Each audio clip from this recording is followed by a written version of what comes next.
All you have to do is snap this wishing willow branch in front of you, and your wish will come true instantly, even if it's for $1 billion. I wish for $1 billion.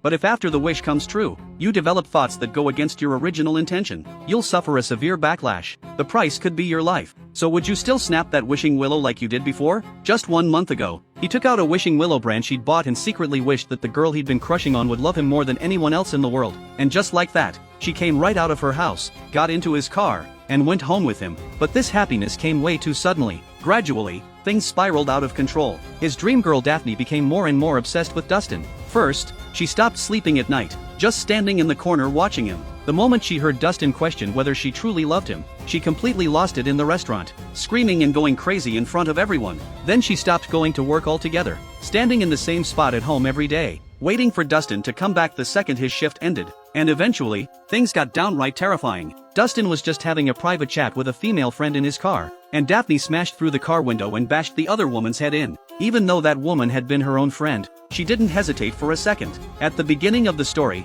Dustin confided in his buddy Dexter that he'd fallen for Daphne but had no idea how to confess his feelings. Dexter told him if you like someone, just say it, don't keep it bottled up. So Dustin specially arranged an evening out for drinks with everyone. He was so nervous he didn't even know what gift to get her. Then by chance, he spotted this magical little toy called a wishing willow branch at a store. Little did he know, this tiny thing was about to change the course of all their lives. At the bar, Dexter hinted countless times for Dustin to just confess already, but shy and timid Dustin could never bring himself to say it. By the time the night was over, he still hadn't managed to confess. But on the way home, he got one more chance. He got to drive Daphne home alone. He wanted to seize this opportunity to tell her how he felt, but during their conversation, Daphne didn't seem interested in him at all, so the gift he'd planned to give her stayed hidden away. He just watched Daphne get out of the car and go inside. Dustin sat alone in his car, feeling defeated, hating himself for being so weak and cowardly. Without even thinking, he pulled out the wishing willow branch he'd meant to give away. He held it and wished that Daphne would love him more than anyone else in the world. He figured it was just some silly toy, but the moment he started his car to head home, he saw Daphne, who had just gone inside, standing at her doorstep again. What the fuck? Daphne suddenly dropped her cold attitude and warmly invited Dustin inside for tea. Her sudden change caught Dustin completely off guard. For some reason, he had a feeling this might be the wishing willow's doing, so he didn't dare go into her house. But Daphne wouldn't leave. She even opened his car door and tried to pull him out. Dustin was still suspicious of her sudden transformation, so he refused to budge. But then Daphne climbed into his passenger seat. She told him her father had been diagnosed with a terminal illness and might be dying. Before she knew it, she started crying. Seeing Daphne so upset, Dustin didn't have the heart to kick her out. He ended up taking her back to his place. And that night, they shared a sweet evening together. But just as things were heating up between them, Dustin was startled by Daphne's reaction. It was as if her original personality suddenly woke up. She was terrified by the situation she found herself in. Then in an instant, she snapped back to normal. Even though Daphne kept apologizing, Dustin was still shaken. Unable to sleep, he went to his computer and searched online for reviews of the wishing willow branch, trying to find out if it could really grant wishes. Some said yes, some said it was a scam. Without getting a clear answer, Dustin went back to bed with Daphne. The next morning, they headed to the mall for work together. Dustin bragged to Dexter that he'd done it, he'd actually won Daphne over. Dexter could hardly believe it. While he was happy for his friend, he was also suspicious about why Daphne had changed so quickly. Even while Dustin and Dexter were chatting, Daphne kept staring at Dustin without blinking, as if her eyes were glued to him. No matter where they were, her gaze never left him. At first, Dustin actually enjoyed the attention, but later, this deep obsession would fill him with fear. That evening, Daphne put on a red dress and said she knew she'd been acting a bit strange the day before. She hoped Dustin could forgive her. Then she took the initiative and confessed that she'd liked Dustin for a long time, asking how he felt about her. Dustin, who'd always been too shy to speak up, now that the ice was finally broken, his secret crush blossomed into a passionate romance. The two were inseparable, no matter the time or place. They didn't care about the occasion. Even Dexter and their boss at the mall were frowning at them. They goofed around together, read together, cooked together. They had a truly wonderful time. But soon, strange things started happening. One day, while the two were eating at a restaurant, Dexter suddenly called. He told Dustin something odd. He'd heard Dustin say that Daphne's excuse for coming to his place that first night was that her father was terminally ill. But after checking, Dexter found out her father wasn't sick at all. Not only was he perfectly healthy and working, but the relationship between Daphne and her father was actually pretty bad. Hearing this, Dustin thought back to Daphne's recent behavior, which had been far from normal. So after hanging up, he returned to his seat. Bear, I love you so so much. I don't think I could live without you. You love me more than anyone in the world? Yes, more than anyone. Does your dad really have cancer?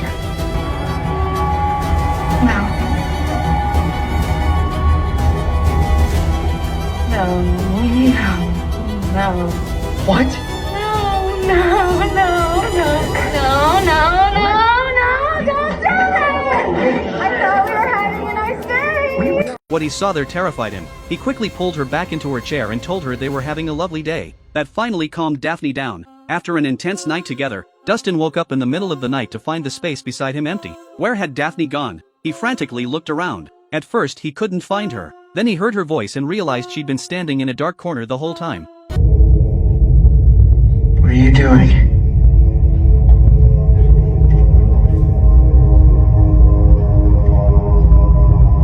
What are you doing? Watching you sleep. There's a keeping you sleep.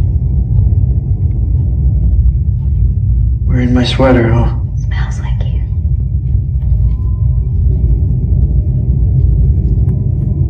Can you come back to bed? No. When he couldn't convince her to come back to bed, a frightened Dustin had no choice but to sleep alone. But the moment he lay down,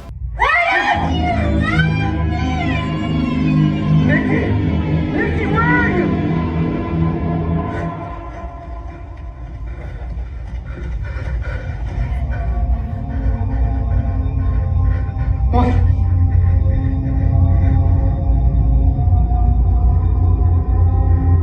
Nikki, what are you doing? Nikki. What do you want me to do? For Sandy, okay? Daphne seemed to snap back to normal in an instant. She came to his side and fell peacefully asleep. But when Dustin tried to move even slightly, the next morning, Dustin saw that Daphne seemed perfectly normal. So he told her not to do that again at night, because it was really scary. Daphne apologized profusely, saying she knew she'd been acting weird and promised she'd never do it again. Dustin thought things were back to normal. But when he turned around to head to work, he saw something horrifying. His front door had been sealed shut with layer after layer of tape. It took all of Dustin's strength just to get the door open. And the moment he closed it behind him, the camera revealed Daphne standing right behind the door, seeing him off. Just a heads up, this isn't a freeze frame. Daphne's smile was eerie and rigid, giving off an indescribably creepy vibe. As the camera slowly panned down, she had actually wet her pants right where she stood. Back at the store, Dustin opened the lunch Daphne had packed for him. His co-worker Sarah said Daphne had been acting different lately and mentioned the lunch had a strange smell. Sarah pulled a note out of the lunchbox. It read, "Cat." Dustin looked at the sandwich he'd just bitten into. Could it be his cat? The one he'd had for 20 years? But that cat had died a few weeks ago. Had Daphne kept the body and made it into a sandwich for him? The thought made Dustin's stomach churn. That day, Dexter's car had broken down, so he rode home with Dustin. Dexter said Daphne had been acting really strange lately. He'd originally planned to invite them both to a party at his place, but he wanted Dustin to come alone. They'd tell Daphne it was a guys-only party. Dustin felt torn, because he knew how hard it was for Daphne to be away from him. He sat in the car psyching himself up for a while, but just as he was about to get out, the Wishing Willow branch he'd used before made a sound. He picked up the packaging and noticed a customer service number on the back, so he called it. Dustin now knew for certain that Daphne's transformation was caused by his wish on the willow branch. He asked if there was any way to cancel the wish. The person on the line said once a wish is granted, it's irreversible, and as long as you're alive, the wish will exist forever. While they were still talking, he heard Daphne screaming through the phone. Who is that? Nikki.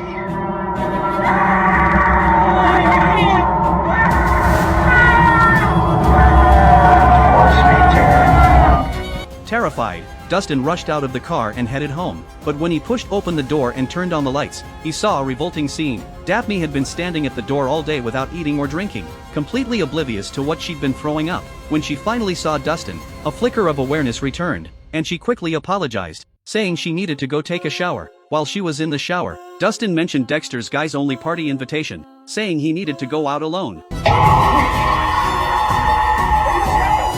With no other option, Dustin had to bring Daphne along to the party. Dexter was speechless, but what could he do? They were already there. However, Daphne's behavior at the party was bizarre. She'd burst into laughter for no reason or say strange things.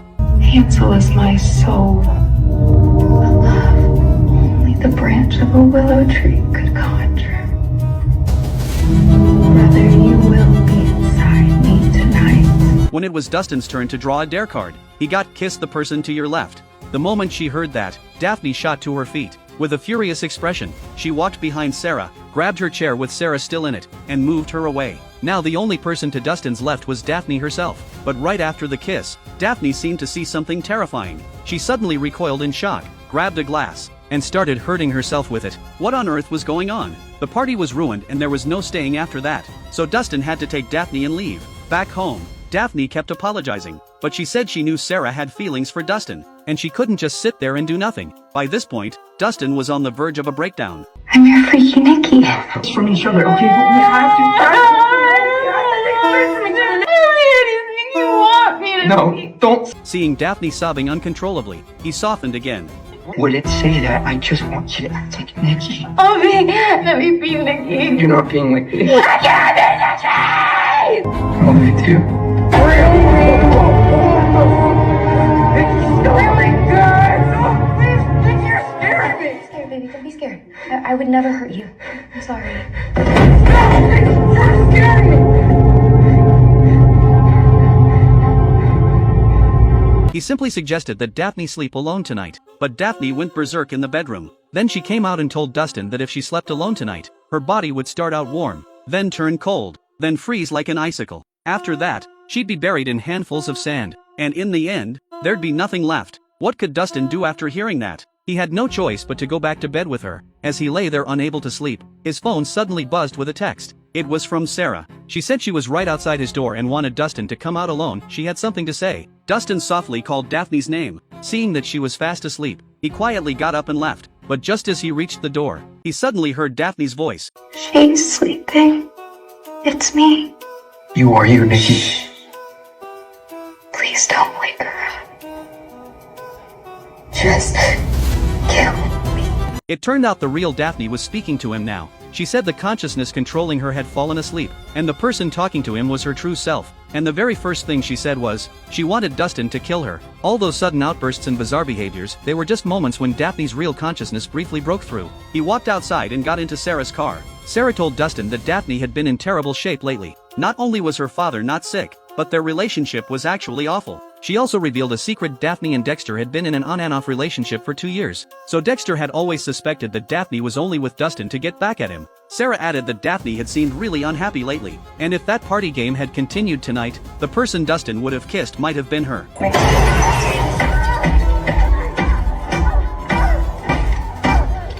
Then his girlfriend appeared out of nowhere and smashed Sarah's face in. Dustin was so terrified he couldn't move an inch in his seat. In the end, it was Dustin who had to help Daphne clean up the mess. After bringing the body back to the apartment, this time Daphne actually told Dustin to leave. She'd handle the rest herself. But Dustin couldn't feel any relief at all. He sat alone in his car, letting it all out. After venting, he suddenly remembered the store where he'd bought the Wishing Willow branch. So he drove back to that shop. He frantically searched for more Wishing Willow branches. They weren't where he'd found the first one. It wasn't until he asked the shop owner that he learned they were right there on the counter in front of him. Dustin told the shop owner about his suffering and asked how to cancel a wish he'd already made. The owner said there was actually a way. Just have someone else hold a Wishing Willow branch and make the opposite wish. Hearing this, Dustin immediately bought the 2 remaining branches. He tried making a new wish himself, but it didn't work. So one person could only make one wish. He then rushed to Dexter's place and told him about the Wishing Willow's power. He explained that Daphne's sudden love for him was because of the wish he'd made. He begged Dexter to use the branch and wish for Daphne to go back to normal. But Dexter didn't believe a word of it. He said if wishing really worked, he'd rather wish for $1 billion. And just like that, his wish came true instantly. Countless dollar bills rained down from above, materializing out of thin air right before their eyes. But this was not what Dustin wanted. He screamed and fled Dexter's house, then drove back to his own apartment. He still had one last Wishing Willow branch. He asked Daphne if she'd do anything for him, planning to have her make a wish to undo everything. But when he saw Sarah's naked corpse just lying there in the living room, a terrible feeling washed over him. Daphne thought Dustin liked girls with tattoos, so she'd gotten the same tattoos as Sarah on her own body. Just as Daphne had, Dustin backed into the couch with nowhere to retreat. Dexter burst in to help, but Daphne shot him dead with a single bullet from the gun in her hand. Just like that, sudden and decisive. Seeing Daphne completely unhinged, Dustin knew there was only one way to make her stop. The moment he managed to calm her down, He snatched the gun from her hands and locked himself in the bathroom. Seeing Daphne pounding on the door like a maniac, he grabbed a bottle of painkillers from the cabinet and swallowed every last pill. But the moment he finished, he regretted it and tried to throw them up. Then in the very next second, his expression went blank, as if he'd received a command he couldn't disobey. With a smile on his face, he walked out of the bathroom and looked at his girlfriend standing outside. They both wore sweet smiles, the kind of smile lovers share when they've made up after a fight. They gazed at each other, and just like that, they fell back into their passionate love. They embraced once more. The next second, Dustin suddenly collapsed to his knees. The painkillers were kicking in, and that dosage was enough to kill an elephant. The camera panned to the table, where an open Wishing Willow branch package lay. It turned out that while Dustin had locked himself in the bathroom, Daphne had used the last Wishing Willow branch to wish that Dustin would fall in love with her. Now the wish had been granted, and because Dustin couldn't throw up the painkillers in time, he died. But the instant Dustin died, Daphne's mind suddenly became clear, because with Dustin's death,